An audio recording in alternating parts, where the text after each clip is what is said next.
Okay, so imagine your father is Floyd Mayweather, a multi-millionaire, and you have access to obscene amounts of money at your fingertips. And instead of quarantining in the hottest jacuzzi with the coldest drink in your hand, you've just been arrested for alleged aggravated assault. Ladies, I'm coming to you all today to talk about Yaya Mayweather. She's been in the headlines recently about stabbing her boyfriend, rapper NBA Youngboy's baby mama after catching them together in his home, I believe. And I just wanted to talk about my continued effort to get women to abandon the ride or die mentality and to also speak on the quote unquote prove yourself mentality. I know I've been guilty of this where when I meet a guy, I feel the need to prove that I am worth his time, to prove that he should pick me.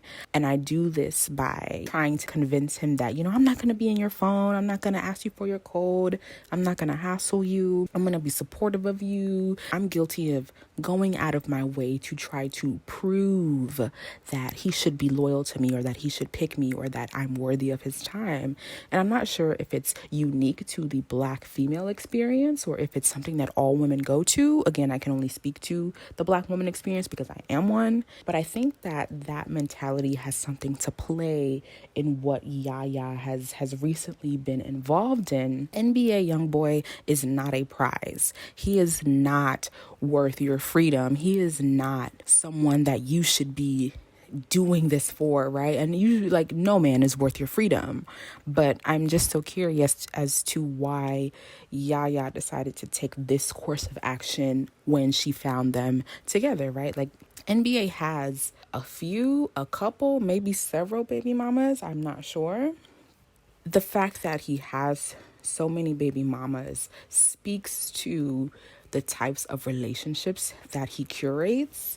So if he has all of these baby mamas and is not committed to any of them, please tell me why you think you'd be different from that situation. If he hasn't committed to any of these women who came prior to you, why would you now be the change? Why would you now be different? And it almost looks as though Yaya is trying to prove to him that she is worthy. She's worthy of his love and his validation when he does not care. Fundamentally, people can be selfish, but I think men in particular are really groomed to look after themselves and to be selfish. So Yaya is reaching for validation from someone who cannot give it to her. And it's so sad to see that money isn't everything, but she has so many resources and opportunities at her fingertips to where this isn't the life that she has to lead, but there's something about that sort of lifestyle that draws women in and keeps them there. I'm sure this is not the first time she has caught NBA cheating, but why does she still remain? And I think it has a lot to do with this loyalty complex, the ride or die complex. Again, speaking from the Black woman's perspective, that we are kind of inundated with and we're taught that if we just stick it out, if we just tolerate, we bear through it, that at some point the man will look at us and say, or look at our track record and say, oh wow, she's been through this with me, she's been through that with me, we through the ups and downs, she's still stuck by my side. And that will then cue to him to commit to you after you've been drugged through the mud, after you've been through the pain and the hurt, after you've been through the good times and the not so good times. That pain is supposed to secure his love and commitment, but that's not the type of love that we should seek. And I understand that Yaya is young, but this ride or die mentality has to be abandoned, seriously, because now Yaya is now wrapped up in the judicial system, and we know how that system treats Black people in general. And I'm hearing that NBA Youngboy bailed her out. I'm not sure if he did or if her father did or someone else in the camp did.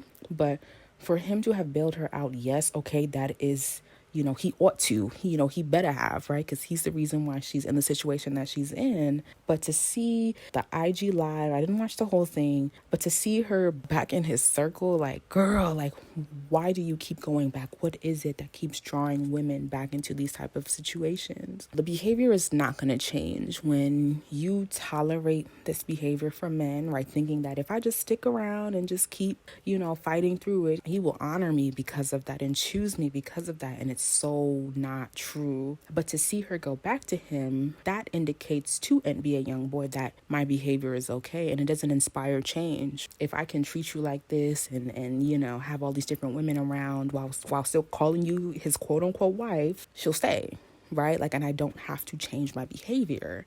And I think it also speaks to, never underestimate a man telling you what you want to hear so that you would keep serving his best interest, right? Like, when you look at that situation and you hear NBA calling Yaya or Ayana his wife, it was such an empty use of the word, right? And he even got her a ring, which is also an empty gesture that as a woman, you attempt to attribute meaning to it so that you can feel more secure and feel good about yourself. Such an empty use of the word wife, because if you were his wife, there wouldn't be so many women with babies on the way.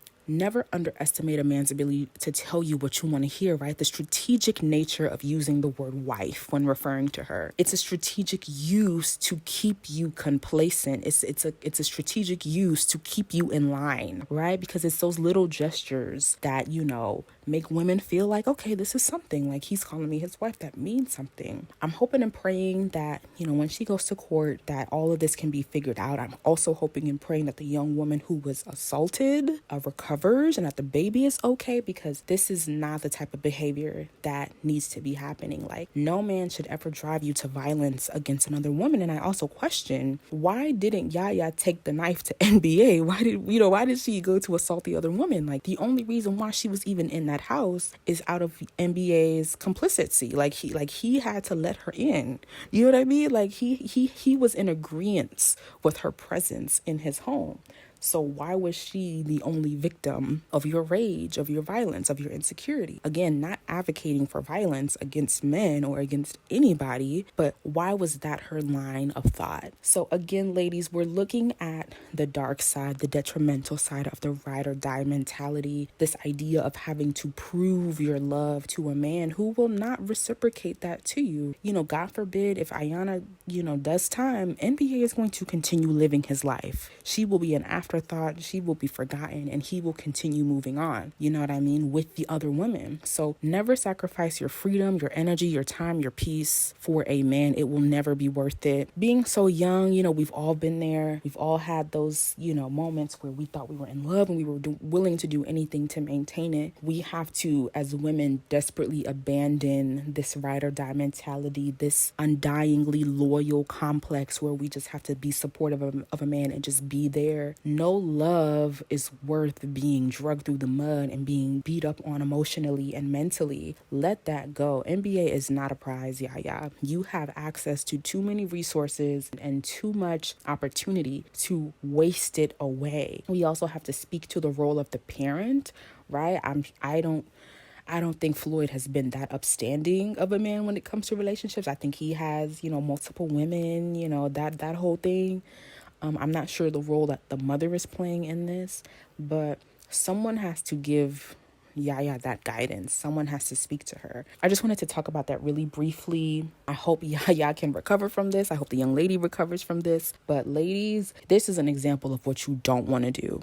This is what you don't do. When a man isn't being serious about you and keeps disrespecting you, you have to trust that there is better for you. You have to believe that you deserve better, and you have to walk away. So that's all I wanted to say. And we will talk later.